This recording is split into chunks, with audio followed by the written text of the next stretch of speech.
अस्सलाम वालेकुम, नमस्कार, सत श्री अकाल एंड गुड इवनिंग। मैं हूं आरज़ू काज़मी और आप हमेशा की तरह से देख रहे हैं पॉइंट ऑफ व्यू। हमारे साथ हैं जी कर्नल शैलेंद्र सिंह साहब। बहुत शुक्रिया सर कि आज आप आए। Thank you so much. बहुत बहुत धन्यवाद, आपने अपने शो में इंक्लूड किया। जय हिंद, नमस्कार। सर आज हम ईरान और इसराइल की बात करेंगे और कहा यह जा रहा है कि अमेरिका भी हो सकता है कि इसराइल का साथ दे और इस वॉर का हिस्सा बन जाए। ये कितना एक तरह से डेंजरस हो सकता है। बहुत से लोग कह रहे हैं कि अगर अमेरिका भी बीच में आ गया तो ये वॉर या ये लड़ाई जो है ये काफी खतरनाक हो सकती है। और साथ साथ चाइना और रशिया इसमें क्या रोल प्ले कर रहे हैं, क्योंकि उनकी तरफ से भी स्टेटमेंट्स आ रही हैं कि अमेरिका के बगैर भी दुनिया चल सकती है, अमेरिका के बगैर भी गुजारा हो सकता है। अगर हम पिछले 100 सालों को आकलन करें, एक एनालिसिस करें और बिल्कुल सही सलामत बात करें, कहीं किसी की साइड लिए बिना, आज तक कहीं कोई लड़ाई एक दूसरी कंट्री ने तीसरी कंट्री के लिए कभी नहीं लड़ी। और स्पेशली स्पेशली ये बड़ी जिम्मेदारी से बोल रहा हूं अब मैं आपसे, अमेरिका ने कभी भी कोई लड़ाई जीती नहीं। दूसरी बात, अमेरिका ने कभी किसी और कंट्री के साथ कंधे से कंधा मिलाकर लड़ाई लड़ी भी नहीं। इसका मतलब ये नहीं है कि मैं कोई अमेरिका का कोई बहुत ज्यादा दुश्मन हूं या उसका बहुत ज्यादा लाइकिंग वाला हूं, बट अपने आप में देशों को लड़ाई अपनी खुद लड़नी पड़ती है, इसमें कोई डाउट नहीं। साथ दिया जा सकता है, मॉरल सपोर्ट दिया जा सकता है, इक्विपमेंट दिया जा सकता है, सप्लाईज दी जा सकती हैं, एडवर्टाइजमेंट दिया जा सकता है, प्रोपोगंडा में साथ दिया जा सकता है, इंटेलिजेंस दे सकते हैं, सर्वेलेंस दे सकते हैं, सब कुछ कर सकते हैं। लेकिन लड़ाई लड़ना अपने आप में, कौन कौन आपसे और हमसे ज्यादा अच्छा जानता है कि लड़ाई एक्चुअली कौन किसके लिए कैसे लड़ता है। आप भी लड़ चुके हैं हमसे, हम भी आपसे लड़ चुके हैं। हमारा तो फर्स्ट हैंड एक्सपीरियंस है ना। हमें कोई क्या समझाएगा कि अमेरिका क्या कर लेगा, यूएस क्या कर लेगा, रशिया क्या कर लेगा, चाइना क्या कर लेगा। लेकिन फिर भी अमेरिका ये लड़ाई ऑलरेडी नहीं लड़ रहा है, मैं इस बात को चैलेंज करता हूं। अमेरिका तो ऑलरेडी लड़ रहा है। अगर हम पिछले 7-8 दिनों की ही बात करें, अगर इस लड़ाई को लेकर चल रहे हैं ईरान इसराइल में, तो इसके रिलेटेड इंटेलिजेंस आपको क्या लग रहा है अमेरिका नहीं दे रहा? सर्वेलेंस वो नहीं दे रहा है। एयर डिफेंस कवर जो रास्ते में आ रहे हैं, जितने भी मिसाइल्स, क्या उसको रोक नहीं रहा? और ओपनली रोक रहा है। मतलब मैं ये नहीं कह रहा हूं कि कोई चोरी छुपे कर रहा हो टाइप, ये सारी चीजें ओपन है। तकरीबन 800 के करीब जहाज का जो लोड अब तक सप्लाईज का इसराइल में आया है, उसका क्या मतलब है? अब आप ये समझ लीजिए 90,000 टन से ज्यादा का सामान इन 800 एयरक्राफ्ट में आया है, क्योंकि उस एयरक्राफ्ट की उतनी कैपेसिटी है। मैं ये नहीं बोल रहा कितना कम आया या ज्यादा है, मुझे नहीं पता, बट अगर 800 हरकुलिस एयरक्राफ्ट की आप टोटल कैपेसिटी देखेंगे तो आप पाएंगे कि तकरीबन 90,000 टन के हिसाब से आती है। तो इतने सामान में या तो पत्थर आए होंगे, या रेत आई होगी, या हथियार आए होंगे, या एमिनेशन आया होगा। मेरा अपना आकलन है हथियार उतने ज्यादा ना भी आए, बट एमिनेशन जरूर आया होगा। एयर डिफेंस के रिलेशंस में, मिसाइल्स के रिलेशंस में, रॉकेट के रिलेशंस में ये जरूर आया होगा, इसमें कोई शक नहीं। अब आती है बात कि क्या लड़ाई में अमेरिका खुद उतरकर इसराइल के साथ लड़ेगा या नहीं। जिस तरीके का कैरेक्टर अभी तक अमेरिका ने हर जगह दिखाया है कि वो लड़ता खुद दिखाने के लिए है, लेकिन लड़वाता है या मरवाता है किसी और को। और अगेन, आपसे ज्यादा अच्छा कौन जानता है? आपके तो ख्वाजा साहब ने कह भी दिया कि, मैं एक्सपीरियंस की बात कर रहा हूं मैं, कि हाँ जी, हमारे यहाँ तो ऐसा हुआ है कि इन्होंने हमें हमेशा लड़वाया है। चाहे वो पहले टेररिज्म से रिलेटेड स्टेटमेंट किसी ने दे दी, या अब बाद में अब इस तरह की स्टेटमेंट आ गई कि लड़वाने के पॉइंट ऑफ व्यू से। हालांकि मैं मानता हूं कि शायद आपके मिनिस्टर साहब थोड़े से और ज्यादा रिस्पॉन्सिबल होने चाहिए थे कि अपने कंट्री का कैरेक्टर नीचे मत लाओ ये बोलकर कि हमें तो पैसे दिए गए थे इसलिए हम लड़े थे। एक तरह से आप खुलेआम अपनी इंसल्ट कर रहे हैं अपनी कंट्री की, क्योंकि आई डोंट नो उनका क्या रीजन हो सकता है। लेकिन सर अब ये बात तो बच्चा बच्चा जानता है। अगर वो मान रहे तो हो सकता है वो उसको करेक्ट भी करना चाह रहे हो, उस गलती को नहीं, दोबारा वो दोहराना करेक्ट ना चाह रहे हो। नहीं, वो अब क्या दोहराएंगे? अब तो मुनीर साहब वहां कर कर आ गए बात, भाई अब तो हो लिया जो होना था। अब कोई किसी से वापस नहीं जाएगा। मैं ये नहीं कह रहा हूं कि उन्होंने ऐसा ही किया होगा, बट ऐसा आकलन किया जा रहा है कि और क्या किया होगा। देखिए, लेकिन ज्यादा बड़ी बात आपने जो बोला पहले उसको एड्रेस कर लें। अब आगे बात चाइना और रशिया की। रशिया ऑलरेडी बहुत थिकली इन्वॉल्व है, और रशिया इस लड़ाई में सिर्फ और सिर्फ इसलिए इन्वॉल्व होने का ड्रामा करेगा, दिखाने की कोशिश करेगा अपने आप को खड़ा करेगा कि वो यूएस के खिलाफ। ईरान मतलब ईरान हो गया रशिया का दोस्त, मेरे दोस्त का दुश्मन मेरा दुश्मन, ये वो वाली बात है।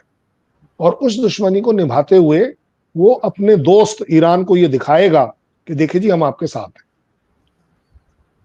चाइना, चाइना एक अगेन वो वाला कंट्री है कि जिसका कभी कोई ना तो वो किसी का सगा ना कोई उसका सगा। अब आप देखिएगा कितनी कॉम्प्लेक्स प्रॉब्लम खड़ी हो सकती है कि अगर मुनीर वहां कुछ प्रॉमिस कर कर आ जाते हैं और वो बाई चांस कि पाकिस्तान वापस से यूएस की गोद में चला गया, तो जो इतना तगड़ा रिलेशन था सो कॉल्ड, तो उसका क्या होगा चाइना के साथ। But China is very smart, उसने आपके यहाँ जो भी बिजनेस किया, जो भी पैसा दिया, जो भी कुछ किया है, उसने अपने आप को सिक्योर किया कि आपकी रियल एस्टेट के अगेंस्ट की है वो है। आपके यहाँ काफी ज्यादा गुस्सा भी था इस बात के पीछे। सो ओवरऑल अगर देखें, चाइना इसमें बिजनेस जरूर करेगा, वो जरूर चाहेगा कि देखिए ऐसा है वैसा है ये है वो है, वेल ईरान मैं आपको बिजनेस के लिए ये सामान देने को राजी हूं, ये करना वो करना। सो ओवरऑल एक सिचुएशन बनकर ये आती है, सभी कंट्रीज अपना अपना इंटरेस्ट सर्व करते हैं और करेंगे। अगर आग जोर से लगेगी इजराइल और ईरान के बीच में, मान लीजिए उसको खड़े शब्दों में जो बोलते हैं, जिनका इंटरेस्ट है वो अपने अपने हाथ टेपेंगे, ये दोनों कंट्री जलेंगी। बिल्कुल ऐसा ही है, लेकिन सर कहीं ना कहीं तो डोनाल्ड ट्रंप ये भी चाह रहे हैं कि उनको जो है वो नोबेल पीस प्राइज मिल जाए। और अभी तो हमारे यहाँ से आपने देखा कि हमारे फील्ड मार्शल साहब भी उनको कहकर आ गए। हालांकि मुझे नहीं लगता कि पाकिस्तान की कोई इतनी इंपॉर्टेंस है कि ये बात सुनी जाएगी, लेकिन वो एक तरफ कहते भी रहे हैं डोनाल्ड ट्रंप कि मैं हर आने से पहले कि मैं हर कंट्री की जो लड़ाई हो रही है, जो जंग हो रही है, उसको रुकवाऊंगा, लेकिन कर तो नहीं पाए वो। और अगर वो अभी दोबारा से इसराइल को हथियार देते हैं या इसराइल का साथ देते हैं, तो उनकी कही और करनी दोनों में फर्क नहीं हो जाएगा? दो बातों को अलग अलग लेकर चलते हैं कि वो इसराइल के लिए हथियार देते हैं वगैरह। अमेरिका किसी भी हालत में इसराइल को हथियार ना देने की काबिलियत ही नहीं रखता, उसे देने ही पड़ेंगे। उसका कंप्लीट ट्रेड, कंप्लीट इकोनॉमी यहूदियों के हाथ में है। और ये लड़ाई इसराइल उस कितना बोलते हैं, वो जो कितने किलोमीटर का जो इसराइल है, ये उस जमीन की लड़ाई नहीं है, ये उनके एग्जिस्टेंस की लड़ाई है। मैं आपको ये बात बड़े अगेन प्रैक्टिकली प्रूव करके दिखाता हूं। सपोज कर लेते हैं आपके मेरे बीच में कि इजरायलीज को बोला जाता है कि चलिए जी आप ये जमीन छोड़ दीजिए क्योंकि ये जमीन के ऊपर झगड़ा इतना ज्यादा है, चलिए हम आपको लैटिन अमेरिका में जगह दे देते, और वो वहां से पूरे के पूरे शिफ्ट। आपको क्या लगता है लड़ाई रुक जाएगी? ईरान का एजेंडा उस जमीन के टुकड़े से रिलेटेड नहीं है, ईरान को वो जमीन का टुकड़ा नहीं चाहिए, लेकिन ईरान का सेट एजेंडा है यहूदी इस दुनिया की किसी भी जमीन के ऊपर एग्जिस्ट नहीं करना चाहिए। उनकी हेट्रेड, उनकी नफरत उस हद तक ज्यादा है। अब आती है बात जो आपने कहा है कि वो पीस प्राइज लेना चाहते हैं, देना चाहते हैं, जो भी है। अब देखिए बड़ी अच्छी सी बात है, उन्होंने अपने हर स्टेटमेंट में कहा कि इन सब लड़ाइयों को रोकने के लिए मुझे कोई पीस प्राइज तो देगा नहीं। अब इसका मतलब दो निकलता है, एक तो ये कि यार मुझे कंसिडर करो और मुझे दे दो, एक बात, और दूसरा अगर नहीं मिला तो बोले मैंने तो यही तो बोला था कि कोई मुझे देगा नहीं, क्योंकि मैं तो पीस के लिए काम कर रहा हूं, जो लोगों के लिए काम कर रहा हूं, इंसानियत के लिए काम कर रहा हूं। आगे बात मुनीर की, मुनीर तो खैर छोड़ दीजिए, but I am very sure आगे बात पाकिस्तान की। पाकिस्तान ने जो रिकमेंडेशन दी है वो अपने आप में कोई सुनेगा या नहीं सुनेगा वाली बात नहीं है। हर कंट्री को एक राइट है कि वो जनवरी 26 के मेरे ख्याल 15-16 से पहले पहले आप उसके लिए नॉमिनेशन भर सकते हैं, किसी के लिए भी। मैं आपके लिए भर सकता हूं, आप मेरे लिए भर सकते हैं, उसमें कोई डाउट नहीं है। लेकिन आप अपने लिए नहीं भर सकती, मैं अपने लिए नहीं भर सकता। दैट मीन्स ट्रंप जो है वो अपना खुद नहीं भर सकता, और कोई भरे। मैं आपको एक बड़ी मेच्योर सी बात कर रहा हूं, पीस प्राइज वाला आदमी ना पाकिस्तान के किसी काम आने वाला है, ना मेरे किसी काम आने वाला है, क्योंकि वो ना आपके बीच में और मेरे बीच में आके पीस कर पाएगा या करना चाहेगा। अगर आप कोई भी पीस नोबेल पीस प्राइज वाले जितने लोग ले लो, मुझे एक आदमी का नाम बता दीजिए जिसने आपके मेरे बीच में आके सो कॉल्ड सुलह कराने की कोशिश करी हो या रिलेशंस को अच्छा करने की कोशिश। कोई एक नाम याद कर लीजिए, नहीं आएगा। चलिए उसको भी छोड़ देते हैं। वो पीस प्राइज वाला किन दो कंट्रीज के बीच में लड़ाइयां रोक पाया है आज तक?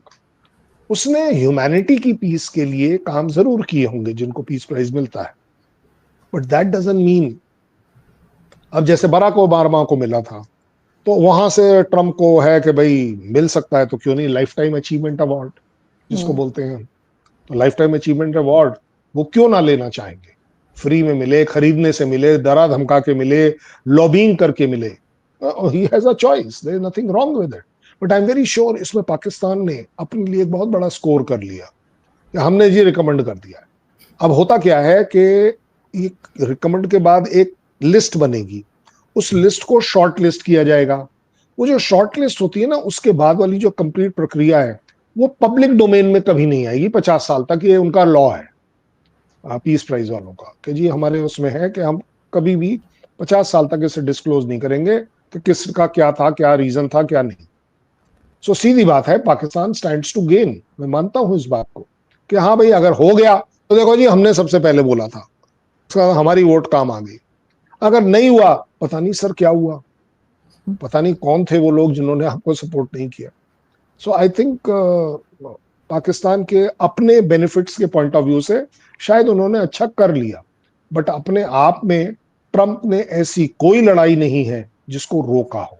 और सबसे लेटेस्ट एग्जांपल है कि उनके बोली हुई लड़ाई इलेक्शन में के 10 दिन पहले बोली हुई लड़ाई, इलेक्शन जीतने के बाद की जो अनाउंसमेंट उन्होंने करी कि मैं इमीडिएटली यूक्रेन वॉर रुकवा रहा हूं। उन्होंने तो ये भी डिक्लेयर किया मैं इजराइल हमास के बीच में पीस करा रहा हूं, वो होस्टेज का मैंने सारा कुछ सॉल्व कर लिया। एक्चुअली मूवमेंट कहीं कुछ नहीं। सो ऑब्वियस बात है कि अगर हम ओवरऑल सिचुएशन में देखें कि अगर पीस प्राइज दो कंट्रीज के बीच में लड़ाई को रोकने का ही है, तो अगर Trump as a US president, क्योंकि इसमें ट्रंप का सबसे बड़ा प्रॉब्लम यह है कि ट्रंप रियलाइज ये नहीं कर रहे कि यूएस प्रेसिडेंट को नहीं दिया जाता, ये एक इंडिविजुअल को दिया जाता है जो एफर्ट डालता है, जो दिखता है पूरी दुनिया को। सो आई थिंक ऐसा मेरा वो है कि अंडर प्रेशर शायद हो भी जाए, but deservingly point of view से अगर बात करें तो मैं समझता हूं कि यूएस का प्रेसिडेंट और स्पेशली ट्रंप, क्योंकि अगर आप ही यूएस के प्रेसिडेंट हैं, वो इसके लिए इलिजिबल ही नहीं होने चाहिए, क्योंकि दुनिया में कोई लड़ाई ऐसी है ही नहीं जिसके पीछे यूएस प्रेसिडेंट। आपकी आवाज जी जी जी सर, आप बिल्कुल ठीक है। लेकिन खैर आजकल जो अवार्ड्स हैं, चाहे वो पाकिस्तान या सारी दुनिया के ही हैं, उन पे लोगों को कुछ शक ही रहता है कि वो जो है वो आपके काम पे या आपके परफॉर्मेंस पे नहीं मिलता, बल्कि कहीं ना कहीं पीआर होती है जिसकी वजह से ये अवार्ड्स जो हैं ये मिल रहे होते हैं।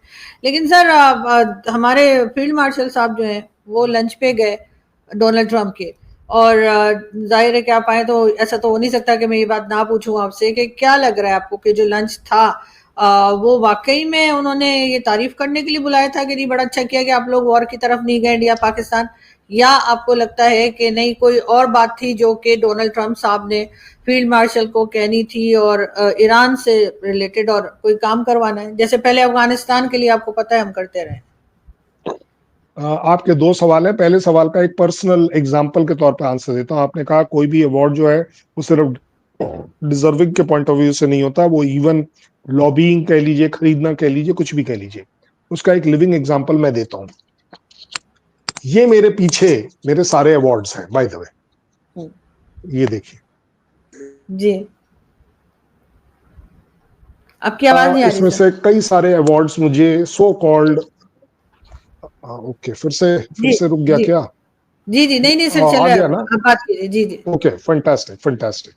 सो सबसे बड़ी बात यह है कि मैं आपको पर्सनल एग्जांपल दे रहा हूं। अब मैं इन अवार्ड्स का हकदार था या नहीं था मुझे नहीं पता, लेकिन जब कभी किसी ने मुझे नॉमिनेट किया, उसके बाद जो आप बोल रही हैं उसके लिए हमें 4 लोगों को और भी बताना पड़ता है कि सर आप भी इसमें हैं और आप जरा देखिएगा कि अगर मैं डिजर्व करता हूं या नहीं करता हूं।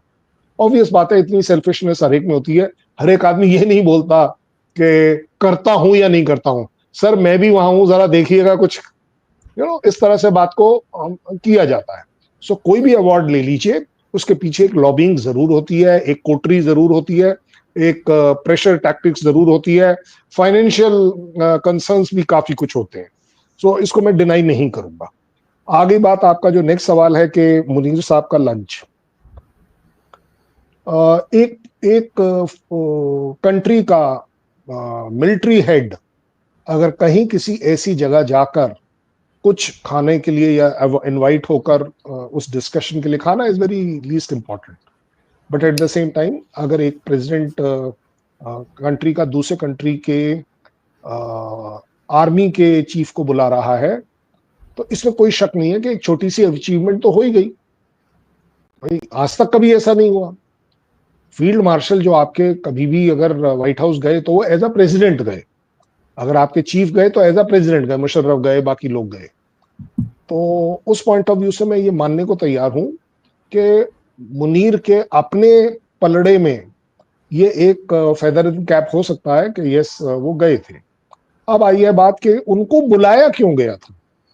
वो तो पिछले 4-5 दिन से वहां थे, मॉल में भी घूम रहे थे, लोगों के सो कॉल्ड मीटिंग्स भी अटेंड कर रहे थे, जहां पर आपके जो पाकिस्तान के एनआरआईज है, सो कॉल्ड NRP है, नॉन रेजिडेंट पाकिस्तानी, आई गलत बोल जाऊंगा सर, ओवरसीज पाकिस्तानी हम लोग ज्यादातर कहते हैं। अच्छा, आप ओवरसीज बोलते हैं तो बड़ी अच्छी बात है। तो ओवरसीज पाकिस्तानीज के साथ मिल रहे थे, कॉन्फ्रेंसेस को एड्रेस कर रहे थे, वगैरह वगैरह, ज्यादा बढ़िया। वहां पर आपने वो भी अनफॉर्चुनेटली देखा, कुछ लोग प्रोटेस्ट भी कर रहे थे, गाली गुली भी दे रहे थे, बोर्ड शोर्ड भी लगा रखे थे। अब हो सकता है पाकिस्तान बोल दे वो इंडियंस कर रहे होंगे, बट आई डोंट थिंक कि इंडियंस का कोई इंटरेस्ट इन्वॉल्व होगा कि भाई सर, किसी ने नहीं कहा सर, वो पाकिस्तानी ही थे, किसी ने इंडियंस हाँ, नहीं कहा। मैं कह रहा हूँ, देखिए एक वजन की दोनों तरफ की बात करनी चाहिए, सो दैट आपको और आपके श्रोताओं को लगे कि हम एक तरफा बात नहीं कर रहे। सो ज्यादा बड़ी बात आती है कि फायदा घाटा किसका। इसमें कोई शक नहीं, पाकिस्तान काफी समय से यूएस की तरफ देख रहा था कि भाई कहीं कुछ, क्योंकि आपने हमें गोद से उतार के इतनी गलत तरीके से नीचे फेंका है कि हमारे मिनिस्टर्स तक को ये कहना पड़ गया कि आप ही लोगों के द्वारा टेररिज्म आप करते थे, करवाते थे हमसे, हमें पैसे देते थे वगैरह। तो वहां पर आप शायद एक सक्सेसफुल रे ऑफ होप देख पा रही हैं कि यूएस ने कुछ ऐसा किया है जो उसने कभी किसी के साथ नहीं किया। अब आती है बात है कि ये वो चालाक अमेरिका है जिसके हर चीज के पीछे उसका इंटरेस्ट जरूर इन्वॉल्व, और वो इंटरेस्ट, क्योंकि आप बताइए ना, ये सारा कुछ जो है 1 महीने पहले क्यों नहीं, 2 महीने पहले क्यों नहीं, कि हाँ जी हम आपको टेक्नोलॉजी भी दे देंगे, हम आपको लेटेस्ट डिफेंस वेपन सिस्टम्स भी दे देंगे, जो भी बातें चल रही हैं। इस समय अमेरिका को ये बात क्लियर पता है कि पाकिस्तान के सपोर्ट के बिना ईरान को चारों तरफ से घेरना पॉसिबल नहीं है। 3 तरफ से घेर लोगे, 3.5 तरफ से घेर लोगे, बट आपको एक फुट होल्ड पाकिस्तान में जरूर चाहिए, और वो फुट होल्ड आपको एयर के बेस के तौर पर भी चाहिए, मे बी रिफ्यूलिंग बेस के तौर पर भी चाहिए, और सबसे बड़ी बात, आज नहीं तो कल, क्योंकि जब फौज काम करती है तो वो परम्यूटेशन कॉम्बिनेशन सब तरह के लगाती है, कि अगर हमें पैदल सेना, मैकेनाइज सेना, टैंक, बीएमपीज, ग्राउंड फोर्सेस को, बूट्स ऑन ग्राउंड जिसको हम बोलते हैं, अगर वो ईरान में डालना है तो उसके लिए भी पाकिस्तान हमें मोस्ट सूटेबल पड़ता है। इसके अलावा जो आजकल चल रहा है, आपके यहां पर भी चल ही रहा होगा, कि जिस तरह के स्पाई एयरक्राफ्ट इस समय पाकिस्तान से मैपिंग कर रहे हैं ईरान की, तो वो भी आपके वहां से करना आसान है, प्रैक्टिकल है वगैरह, क्योंकि वो जहाज आपके एयर स्पेस में जब चल रहे हैं, हालांकि आपका ऑफिशियल क्लेम ये है पाकिस्तान का कि नहीं जी हमने किसी को ऐसी परमिशन नहीं देते हैं, बट ये चीजें वो हैं जो कि आजकल वो जो गूगल में एक ऐप है जिसमें आप देख पाते हैं कौन से एयरक्राफ्ट कहाँ मूव कर रहे हैं, और ये वो वाले ही एयरक्राफ्ट हैं क्योंकि इनके साइज बहुत बड़े हैं, और वो टोटल जिसको बोलते हैं मैपिंग कर पाते हैं, एक मैप बना लेते हैं दूसरे कंट्री का, और ये पाकिस्तान की बॉर्डर ईरान के साथ बिना क्रॉस किए पाकिस्तान साइड में रहते हुए भी कर पाते। उसमें भी यूएस का सबसे बड़ा इंटरेस्ट है। Last but not the least, एक सेकंड के लिए मान लिया जाए कि शायद ईरान के पास न्यूक्लियर बॉम्ब नहीं है, बनाने वाला है, बना चुका है, बनाने के नजदीक है, ये सब चल रहा है, मैं उसको एक्सट्रीम लेके चल रहा हूं, नहीं है। So there is always a possibility कि पाकिस्तान जिस तरीके से आपके यहाँ सरकार के बाशिंदे बोल रहे हैं, पाकिस्तान के बाशिंदे बोल रहे हैं कि ये वेपन हमारा सिस्टम जो है न्यूक्लियर वाला, ये इस्लाम के नाम का है, ये हमारी इस्लामिक कंट्रीज के। अगर आपको याद हो वो हमास और इजराइल के टाइम पर भी अनाउंसमेंट लोगों ने करी थी, ऑफिशियल करी नहीं करी वो एक अलग बात है, पर सेंटीमेंट की बात चला रहा हूं। सो पाकिस्तान का ये वाला जो सेंटीमेंट है, वो अमेरिका इस तरह का रिस्क नहीं ले सकता कि कल आप किसी तरह से स्मगल कर दें, टेररिज्म के पॉइंट ऑफ व्यू से बोल दें चोरी हो गया, पता नहीं क्या हो गया, खरीद लिया किसी ने हमसे। न्यूक्लियर वेपन कैसे चोरी हो सकता है? भाई मैंने तो और एक स्टेप आगे कर दिया, आपके तो ख्वाजा साहब ने ये भी बोल दिया पैसे लिया करते थे, तो अब हो सकता है कल पैसों की वजह से ईरान को आप दे दें वो बम। देखो रीजंस कई हो सकते हैं, लेकिन यूएस जैसा चालाक कंट्री वो सारी की सारी चीजें सोच के चलता है कि उस पॉसिबिलिटी को पहले अपने फेवर में कर। और एक छोटा सा उसका जो फर्क आपको दिख रहा है वो ये भी दिख रहा है, जैसे अब आपके शरीफ साहब ने भी कह दिया कि हमारा न्यूक्लियर बॉम्ब पीस के लिए है। आज से पहले कभी किसी ने नहीं कहा कि ये पीस के लिए है। हमेशा हर एक किसी ने, जैसे पुराने टाइम से चली आ रही है, पहिया पहिया या हर चौराहे पर भी लगा देंगे, ये सब जो है ना वो इन्होंने नहीं कहा, उन्होंने कह दिया ये पीस के लिए। मैं ये नहीं कहता कि शरीफ साहब अपने आप में पाकिस्तान के मालिक हैं और जो वो कह दिया हो गया, होगा तो वही जो अल्टीमेटली फौज कहेगी, और फौज वही कहेगी जो इस समय मुनीर कहेगा। सो दोनों ही पॉइंट ऑफ व्यू से अगर आप एक अच्छा इवैल्यूएशन करेंगे तो ये आप जरूर पाएंगे यूएस का टॉप मोस्ट इंटरेस्ट इस समय पाकिस्तान को अपने साथ मिलाना है, दिखना है, और उसमें ये एक आप आज आपका पाकिस्तान एक्सपोज हो गया, आपके कपड़े उतर गए हैं अब एज पाकिस्तान, कि आपके यहां सरकार नहीं है, आपके यहां आर्मी ही है। आप भी बोलती हैं, मैं भी बोलता हूं, दुनिया भी बोलती है, बट ये पहली बार हो रहा है कि एक कंट्री टू कंट्री आपके यहां आपके प्राइम मिनिस्टर को, प्रेसिडेंट को, डिफेंस मिनिस्टर को, XYZ को नहीं, आपके एक आर्मी चीफ को बुलाकर उसके साथ बातचीत हो रही है। इसका एक अलग एंगल भी है, एक अलग गंदा एंगल भी है बाय द वे। ये तो हो गया ऑफिशियल एंगल, और जो गंदा एंगल है कि यस, किसको नहीं पता कि अमेरिका काफी टाइम से ओपनली बोल रहा है कि आपके यहाँ जो रेयर अर्थ मटेरियल्स हैं उसकी नजर उस पर जरूर है, वो चाहता है। दूसरा उससे भी बड़ा कि यस, अगर कल किसी भी वजह से ये बिजनेस चाइना के हाथ में पड़ जाता है, क्योंकि चाइना आपके यहाँ बड़ी धाक जमाए बैठा है, आप लोग काफी मुरीद हैं उसके। सो यूएस नहीं चाहता कि ये इस तरह का जो बिजनेस वाला जो मामला है वो उसके हाथ में जाए। और एक इंटरेस्ट जिसको बोलते हैं अपना खुद का पर्सनल, वो है उनके बेटे का बिटकॉइन का बिजनेस जो आपके यहाँ धड़ल्ले से चल रहा है, एक ऐसे लेवल पर चल रहा है, और ऐसा FATF जैसी ऑर्गेनाइजेशंस भी इसको इन्वेस्टिगेट कर रही हैं, ये नजर रख रही है, मुझे नहीं पता, मैं इसमें एक्यूज नहीं करूंगा, लेकिन ये आपको भी पता है, बोला गया है कि बिटकॉइन एक अपने आप में बहुत बड़ा फाइनेंशिंग एजेंडा रहा है पाकिस्तान में to give money to the terrorism, कि वो वहां से मनी लॉन्ड्रिंग भी होती है, क्योंकि बिटकॉइन में अपने आप चीजें बड़ी आसानी से, क्योंकि वो ब्लॉकचेन पर होता है, इसलिए वो पता भी नहीं चलता किसका कहाँ कैसे, उसका तोड़ नहीं निकाल पाते। सो ओवरऑल ये टोटली यूएस के इंटरेस्ट में है जो इस समय चल रहा है आपकी कंट्री में। आपकी कंट्री का अगर पर्सनल गेन में देख भी लूं तो ज्यादा से ज्यादा सिर्फ ये होगा कि वर्ल्ड बैंक की, IMF की जो अगली किश्त है शायद आपको वो भी मिल जाएगी। 2 4 6 जगह अगर आपने उसके जहाज ले भी लिए, एक सेकंड के लिए मैं बोलता हूँ, F-35 आपने ले लिए, आप चाइना के साथ क्या करोगे फिर? चाइना को आपके साथ वो क्या उसका मुहूर्त निकालकर उस पर टीका लगाने आएगा कि हाँ जी आपका जहाज का इनॉग्रेशन मैं करूंगा? So you are in a complex situation, but yes, आप एक फाइनेंशियल पॉइंट ऑफ व्यू से शायद यू गेन। जाहिर है सर, जहां पर इंडिपेंडेंट फॉरेन पॉलिसी ना हो वहां पे इसी तरह के कॉम्प्लिकेशंस रहते हैं कि आप किससे बात करें और किससे बात ना करें, दोनों तरफ का प्रेशर जो है भारत पाकिस्तान के ऊपर है। बहुत शुक्रिया कि आपने आज ज्वाइन किया, एंड आई होप कि हम फिर जल्दी मिलेंगे और जैसे जैसे डेवलपमेंट्स होगी ईरान इजराइल की। Thank you sir. बिल्कुल बिल्कुल, थैंक यू वेरी मच। जय हिंद, नमस्कार। नमस्कार सर।